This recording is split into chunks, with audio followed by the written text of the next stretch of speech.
Stay tuned to find out how focusing on the fog, those tiny water droplets, actually helped save a forest in Ecuador and turned a failing conservation project right around. Why one of the largest mining companies in the world was in fact named the greenest, and why removing trees and clearing plants in South Africa not only helped its biodiversity but also addressed a much bigger problem.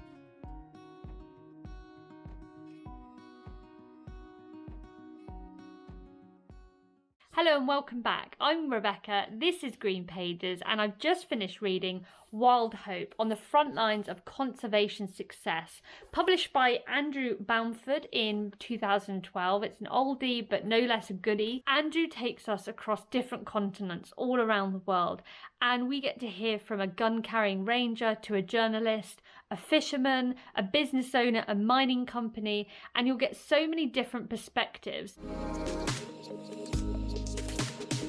I'd say for anyone that may ask the question, at the rate at which nature is being lost, is there any hope? As well as for anyone like me that's really interested in what a successful conservation project looks like. In this book, you'll understand who the key players are in a conservation project, not just the government, but the local communities, even the private landowners. It's also for those open-minded enough to get ready to learn something completely new.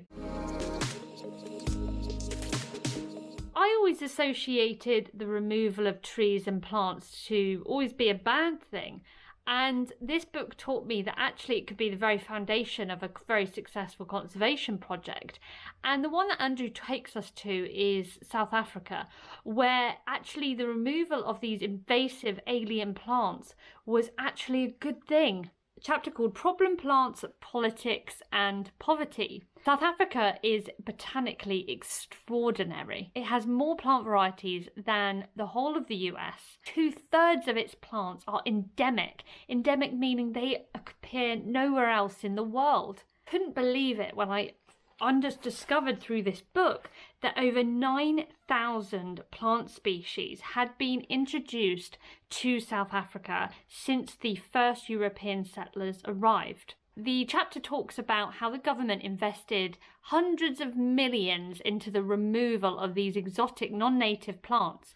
Now, they weren't doing it necessarily because of the importance of protecting that biodiversity. They were actually doing it because of the scarcity of water. Over 200 non-native plants were invading South Africa. And they were actually not only drinking vast quantities of water, but they were increasing the severity of fires. The second key takeaway for me was from a chapter called Greening of a Giant. And this is where Andrew takes us on a journey to learn more about one of the largest mining companies in the world. And it was actually an aluminium mining company.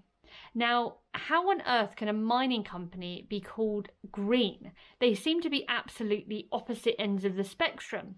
And this is where I love how this book challenges your perception of how actually some businesses can operate with the right people and the right ethics. In this book, you'll learn about how this aluminium mining company is carrying out cutting-edge research in rare plant propagation.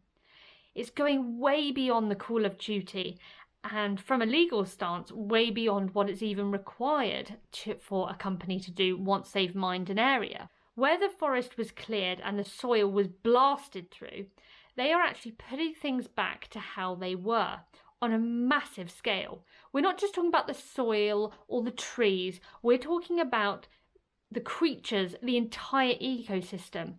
Almost a rehabilitation process taking place. They hired hydrologists, they hired microbiologists, they hired an entire team to be responsible for this kind of rehabilitation process. The restoration work of this aluminium mining company was actually named one of the best in the world. And there's a part in the chapter, The Greening of the Giant, on page 157, where Andrew quote something that I want to share with you. He says, "This story of the mining company is a shining example of making conservation the business of business and not just the narrow concern of a few conservation organisations." It was eye-opening to hear about a conservation project that had been run by an aluminium mining company. And that's what I loved about this book, is at every turn it was not what you expected to read about.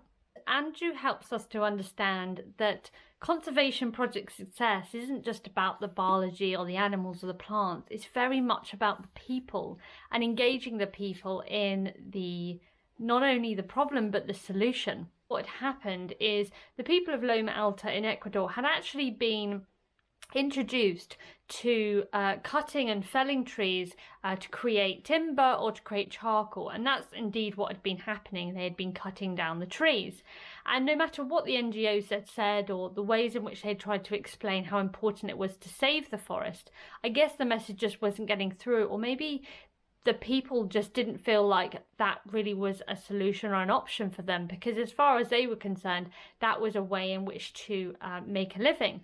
But what was really key to turning this entire, I guess, failing conservation project around was when an incredible lady called Dusty Pecker, who was incredibly caring for the people of the region Loma Alta in Ecuador, she had discovered on a bird watching tour that she had done how important the fog was. Once the elected leader of the community had realized how much water was being lost from the deforestation practices, he actually declared that 1,000 hectares of the forest was put into reservation. It was a really great story to read about, because you're able to go on this journey of hearing about the first 10 years where the conservation project hadn't really been a success, right through to Dusty's groundbreaking research, to engaging the elected leader and all the communities in that village, to then fast forward 10 years in advance and actually seeing how they'd protected more of the forest.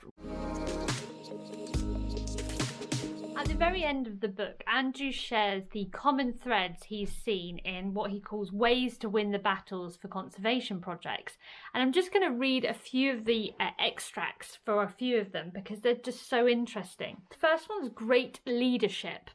So all the cases I examined succeeded because of remarkable people, exceptional men and women who imagined a better way and worked out how to get there, built those relationships with those relevant people and inspired others to follow their lead. Next one I wanted to share with you, because I can't share them all with you, is a problem shared. For me, the most important and interesting theme common to almost all the successes I've sampled has the ability of their architects to think creatively, rather than maybe just focusing solely on the needs of the threatened creatures or the places that have had the problems.